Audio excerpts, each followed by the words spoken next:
ഇന്ന് ഉണ്ടാക്കുന്നത് broccoli മസാലക്കറിയാണ്.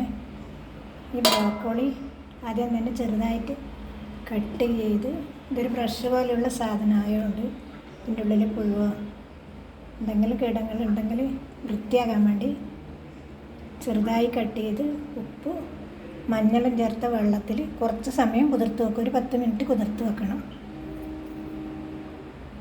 Broccoli ചെറുതായി കട്ട് ചെയ്ത് വെച്ചും ഇനി അത് ഉപ്പും മഞ്ഞളും ചേർത്ത വെള്ളത്തിൽ ഒരു 10 മിനിറ്റ് കുതിർത്ത് വെക്കണം.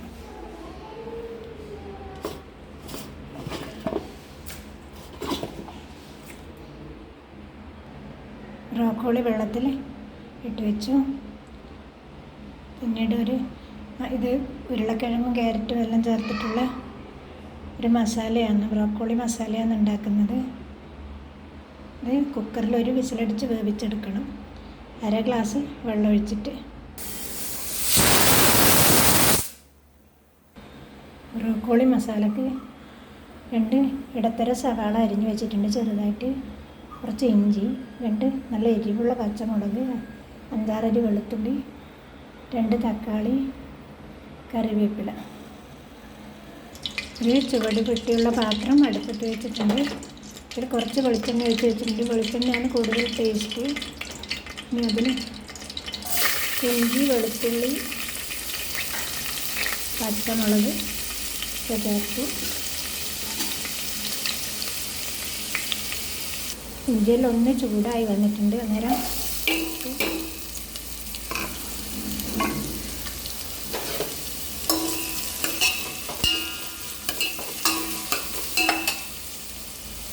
ഉള്ളി പകുതി വേവായിട്ടുണ്ട്. കുറച്ച് ഉപ്പ് ചേർത്ത് കൊടുക്കുന്നുണ്ട്, മഞ്ഞൾപ്പൊടി ചേർത്ത് കൊടുക്കുന്നുണ്ട്.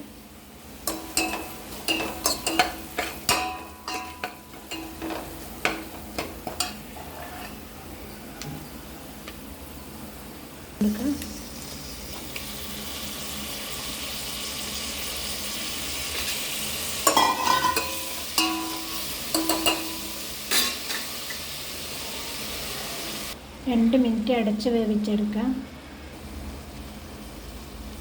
തക്കാളി നന്നായി വഴന്നു വന്നിട്ടുണ്ടെങ്കിൽ ഇതിൽ ജീരകം, പെരുംജീരകം, കുരുമുളക്, ഉണക്കമുളക്, മല്ലി, ഇവ ഗ്രാമ്പു എല്ലാം പൊടിച്ച് ചേർത്ത് കൊടുത്ത് ഇനി ബ്രോക്കോളി ഇട്ട് കൊടുക്കാം.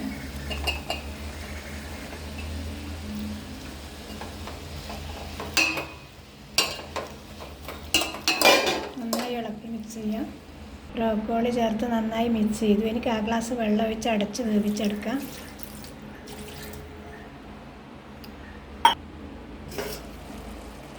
ബ്രോക്കോളി ഇട്ടതിന് ശേഷം നന്നായിട്ട് തിളച്ചു. ബ്രോക്കോളി ഞാൻ കുതിർത്ത് വെച്ചതിന് ശേഷം ഒരു 5-6 വെള്ളത്തിൽ കഴുകിയെടുത്തതാണ്. ഒന്ന് ഇളക്കി അടച്ചു കൊടുക്കാം.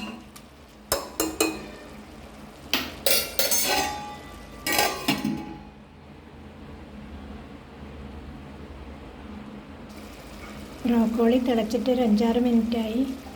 ഇനി കുറച്ച് ഉപ്പ് ചേർത്ത് കൊടുക്കുന്നുണ്ട്. ഈ ഉരുളക്കിഴങ്ങും ക്യാരറ്റും വേവിക്കുമ്പോൾ ഉപ്പൊന്നും ചേർത്തിട്ടുണ്ടായിരുന്നില്ല, അതുകൊണ്ട് അതിന് വേണ്ട ഉപ്പും കൂടി ഉപ്പ് ചേർത്ത് കൊടുത്തു. അതിന് നന്നായി ഒന്ന് മിക്സ് ചെയ്ത് അടച്ച് വെക്കാൻ ഒരു 2 മിനിറ്റ്. കറി പാകത്തിന് ആയിട്ടുണ്ട്. ഇത് ദോശേൻ്റെ കൂടെ, ചപ്പാത്തീൻ്റെ കൂടെ, ചോറിൻ്റെ കൂടെ എല്ലാം കഴിക്കാൻ നല്ലൊരു കറിയാണ്. എല്ലാവർക്കും ഇഷ്ടപ്പെടും. കറി റെഡിയായി. സ്റ്റവ് ഓഫ് ചെയ്തു.